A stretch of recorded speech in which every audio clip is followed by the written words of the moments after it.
E aí, sobre os Visual Components, a gente tem algumas propriedades em comum, ou seja, que todos eles têm de forma igual. O que eles têm de igual é as coordenadas, ou seja, a posição onde eles estão na tela, que é x, y. Eles têm o tamanho, que é a largura e a altura. E eles têm também visibilidade e habilitado. A visibilidade, né, se ela for colocada como falso, o componente ele desaparece da tela completamente, não deixa de ser visível. E se o habilitado estiver como falso, ou seja, desabilitado, ele, ele ainda está na tela, mas ele não interage com o usuário. Então, por exemplo, um botão, se o usuário tocar num botão que está desabilitado, ele não vai fazer nada, o botão, né? E aí, os Visual Components, eles têm outras propriedades, além dessas em comum, que são específicas para cada um deles. Então, vou dar uma passada bem geral aqui sobre quais Visual Components a gente tem disponíveis, né, hoje, né, na versão atual do Unique View Studio. É muito provável que essa lista aumente ao longo do tempo, receba atualizações na Unique View Studio e ganhe novos Visual Components, mas esses aqui são os fundamentais, ok? Então a gente tem algumas categorias aqui de Visual Components.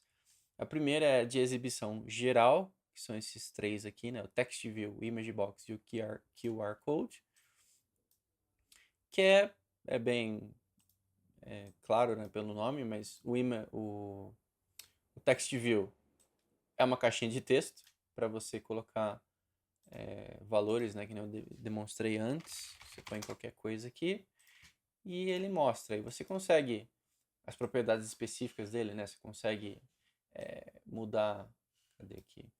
O cor de fundo, você consegue colocar borda, você consegue mudar o alinhamento do texto, né? A esquerda, direita ou centro. E, e aqui na propriedade text, se você clica aqui, é onde você faz os bindings. Então, né, você clica duas vezes aqui na listinha de variáveis, aqui eu não tenho nenhuma aqui.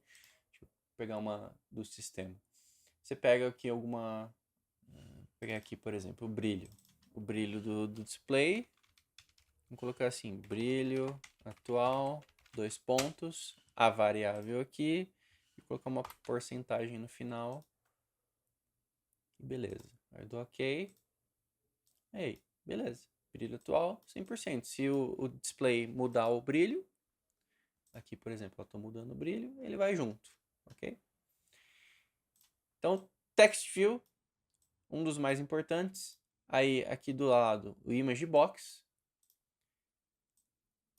que é essencialmente, né, uma caixa que mostra imagens. Uma dica aqui, já aproveitando, se você segurar o botão Shift, a tecla, né, do teclado Shift, enquanto você está colocando objeto, dá para colocar mais de um ao mesmo tempo, tá?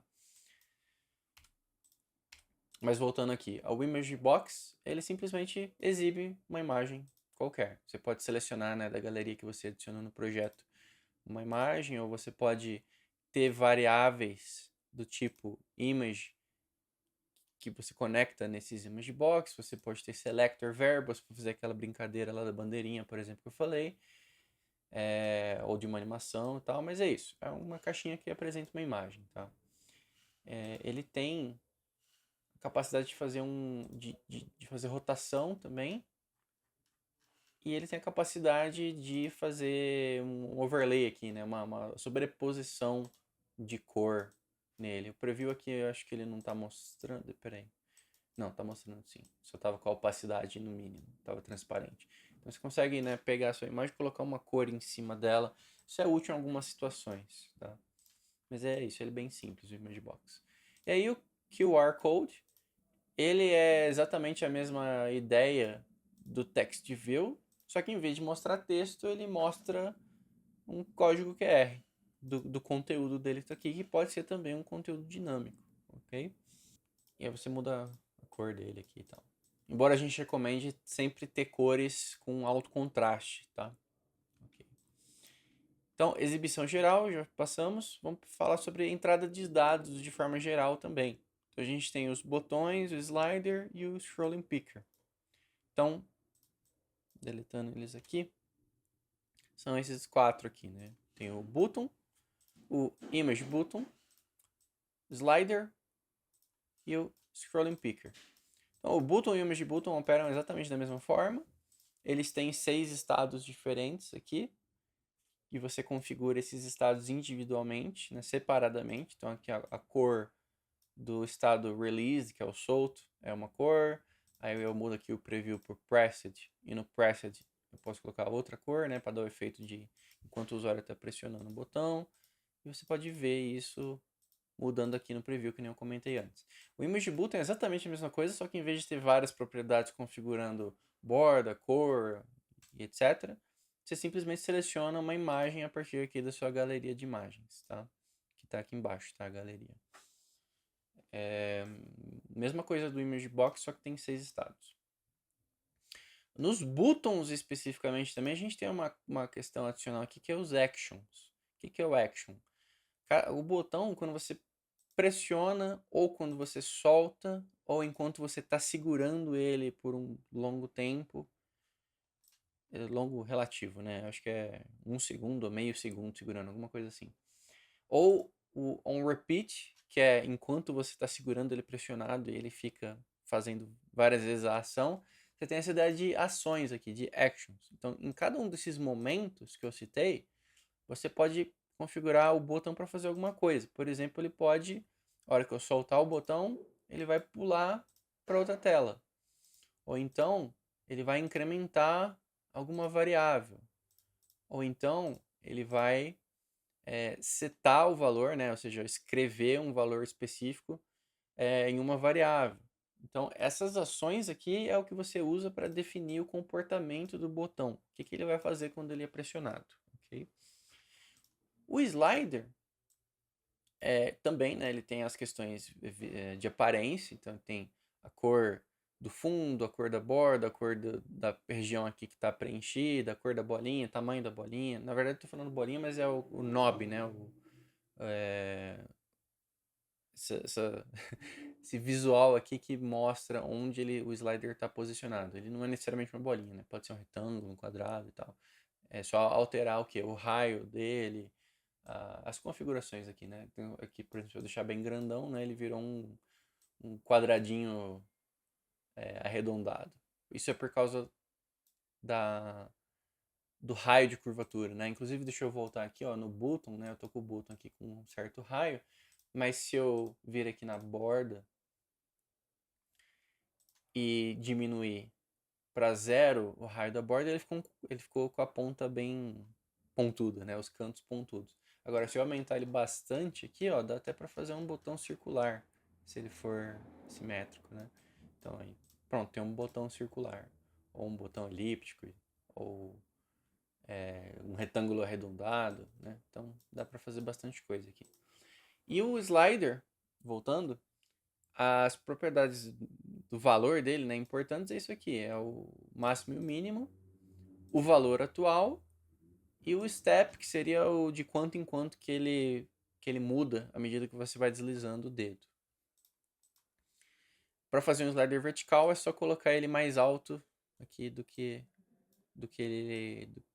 o tamanho horizontal dele. Tá? Então, ok. Aí, o último de entrada geral que é esse Scrolling Picker, que é para fazer aquelas... Se você desliza com o dedo, né, e vê as opções ali e põe uma das opções como selecionada. Inclusive aqui, ó, vou mostrar da nossa documentação. Aqui, ó, na nossa documentação eu tenho... Se a gente vir aqui em Tips and Tricks e como editar o RTC, aqui, ó, tem um exemplo mostrando o calendário que eu vou mostrar já já. E esse Scrolling Picker para fazer o ajuste da hora, minuto e segundo. Né? Então ele é bem legalzinho. Voltando aqui na apresentação, então agora entradas de dados do tipo teclado, eu vou pular por enquanto, a gente já volta nela. Aí data hora, que é o calendário, e os gráficos. Vamos ver eles agora. Então aqui tem o calendário, você coloca ele e aí o usuário consegue editar uma data, né? Pode tanto ser um valor de data que você usa no seu projeto por algum motivo, né? Para, sei lá, setar algum alarme, alguma coisa assim. Ou como você também pode vir aqui, né, nas opções aqui comuns, ó, dia, mês, ano. Isso aqui são variáveis, então você pode fazer o binding e conectar elas com a System Verbal do RTC, né, do relógio interno do display e conectar. Então, se o usuário vem aqui e toca aqui no calendário, ele vai mudar já a hora do display. Não precisa necessariamente usar para isso. Você pode usar para setar algum valor que você usa no seu projeto por algum motivo. E aí os gráficos, esses dois aqui, tem o chart, que você usa para fazer gráficos de linha ou de barra. Então aqui, ó, de linha ou de barra. Ele pode ser no modo aqui shift ou cíclico. No modo shift, né, os valores vão correndo aqui da direita para a esquerda, para sempre, à medida que os valores novos vão chegando. E no cíclico ele começa a preencher da esquerda para a direita e a hora que ele chega no final ele volta para a esquerda e começa a preencher de novo, igual aqueles de equipamento médico, tal, né, ECG e tal. Aí você tem configurações nele também, né, de máximo, mínimo da escala vertical. Você consegue diminuir a quantidade de pontos que são exibidos nele. Então aqui, por exemplo, ó, deixei com pouquinhos pontos, né? Daria para fazer aqui umas temperaturas de motor, coisas desse tipo. Algo fixo, né? E não ao longo do tempo. Por quê? Porque aqui no Data Series, você tem essas três variáveis aqui que são as que são usadas para, de fato, mandar coisas para o gráfico. Como que funciona isso? Deixa eu clicar aqui de novo. Data Series, beleza, aqui ó. Nessa variável append source, o que acontece? Se você escreve valores nessa variável, aí você teria que fazer o binding, né? Cria uma variável de usuário, binda ela aqui, aí o seu controlador, por exemplo, ou qualquer coisa que altere essa variável, ele ia ficar mandando valores para ela. Assim que chega um valor, o que é um valor? Né? Um valor no y, um valor vertical. Ele automaticamente insere esse valor aqui no gráfico. Se ele estiver no modo Shift, ele põe aqui na última posição e empurra tudo para a esquerda. Se estiver no modo cíclico, ele põe na posição atual e avança um pontinho. Então, você vai simplesmente despejando os valores de Y do seu gráfico e ele vai plotando ali dinamicamente. Se por acaso você quiser controlar pontos específicos, né, tanto na horizontal quanto na vertical, por exemplo, para ter esse gráfico de barras fixo, que ele não muda ao longo do tempo, né? Não é um gráfico temporal, um gráfico que são 6 barrinhas independentes, por exemplo. Aí você usa esses dois aqui. Você escreve no set value x primeiro, para determinar qual que é a posição no gráfico, né? O índice no gráfico, se é o ponto 0, ponto 1, ponto 2 e por aí vai. E aí, logo em seguida, você escreve no valor y. Então, se eu escrever aqui, por exemplo, 1, 3, ele vai vir aqui na posição 1, que é essa segunda barrinha, e vai colocar a altura 3 aqui. Aí qual que é a altura específica depende de como você configurou a escala vertical e tal. Mas é muito simples de usar o gráfico. Aí também, né, você tem as opções de cor, no gráfico de linha, o tamanho da bolinha aqui, da linha, aqui ó, o tamanho da bolinha, né? Então você tem várias opções para configurar o gráfico, a cor de fundo aqui também. E é basicamente isso o gráfico, né? Você pode usar ele de uma forma bem fácil. E por último aqui tem esse polyline aqui. Ele é mais simples, né? Ele não tem tantas opções visuais, características assim, porque ele é feito mais para você fazer gráficos que não são temporais ou não são só sobe e desce, né? São realmente coisas que são ligadas de forma livre, né? Você pode pôr um ponto aqui, aí ele liga os vértices, outro ponto aqui. Você faz aqueles gráficos que não são gráficos de, por exemplo, valor e tempo. Você faz um de realmente, né, x e y livre ali. Isso aqui ele é mais simples, né? Ele tem menos opções de configuração aqui. Mas dá para usar também para fazer algum tipo de gráfico de alguma aplicação mais específica. Aí, já falei deles, né, por fim. Agora vamos voltar na entradas de dados do tipo teclado, que usa o text box e o keyboard. Então, né, o que seria essa ideia do teclado? Bom, seria basicamente isso aqui, né? Editar texto ou número digitando num teclado. Para isso ser feito, isso tem que ser feito em conjunto. O componente keyboard e o componente text box. Não confundir com o componente text view, tá? Text box é o componente que a gente usa para fazer entrada de dados usando um teclado, um keyboard. Coisa importante, deixa eu deletar aqui, é que o keyboard e o text box, eles necessariamente precisam ficar em uma janela. Eu não falei ainda de janela, mas vou falar depois, tá? Então, não pode numa tela, numa screen, haver teclado e text box. Eles precisam estar dentro de uma window, ok? Uma janela. Então, né, estando dentro de uma... Inclusive, deixa eu mostrar, a gente já tem uma pré-definida aqui, por exemplo.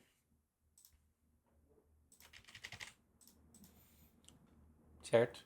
Então, dentro de uma window você pode colocar o teclado e o text box. O text box você define aqui, né, a área onde vai aparecer o texto que você está digitando ou os números e como que é a máscara de edição dele, ok? E no teclado você pode também definir o modo dele, porque ele tem os 3 modos aqui de digitação de texto, que é o texto minúsculas, maiúsculas e especiais, e ele tem um modo numérico, que é esse aqui, tá? Então, se você configura o teclado no modo numérico, ele fica nesse modo para sempre. Se você configura ele em algum dos 3 modos de texto, aí você consegue trocar entre eles tocando nesses botões específicos do teclado, né? Então aqui, por exemplo, se você tocar aqui ou aqui, aqui em cima ele vai para o teclado especial, aqui ele volta para o de minúsculos, aqui vai para o teclado de maiúsculas e é isso, tá? E esse layout do teclado ele pode ser alterado também, tá? Ele vem já com esse padrão, né, na hora que você coloca, mas você pode clicar aqui nesses mapeamentos para poder editar o teclado com as teclas que você quiser. Isso eu falo o layout em si, né? A aparência é a mesma coisa de outros tipos de componentes que você pode mudar a cor, bordas, esse tipo de coisa, né? Mesma coisa aqui no text box. Eu não vou entrar em muitos detalhes como que configura esses dois aqui, né? Isso está na nossa documentação da Wiki, tá? Mas, de forma muito breve, aqui no text box é onde você define a variável que vai estar conectada nessa edição do teclado. Então, você vem aqui em source, que é a fonte, né? E seleciona a variável que vai ser editada. E ele está piscando aqui, né? Indicando o erro, porque está faltando do source. Isso aqui não deixa compilar. E aqui no keyboard, você tem que apontar para qual text box que ele tá fazendo a edição, né? Então, nesse modelo template, né, que já vem pré-configurado aqui, ele já vem selecionado, então até é mais fácil. Mas se você colocar do zero, deixa eu deletar aqui. Aí o teclado, ele não vem, né, com o text box alvo definido. Você teria que colocar e depois selecionar ele aqui, ok? Então, é basicamente isso. Esse text box e keyboard são os dois componentes que são usados para fazer a entrada digitando de valores. Como eu falei antes, pode ser que, né, no futuro, com atualizações novas, a gente tenha mais componentes visuais disponíveis em algum momento, ok?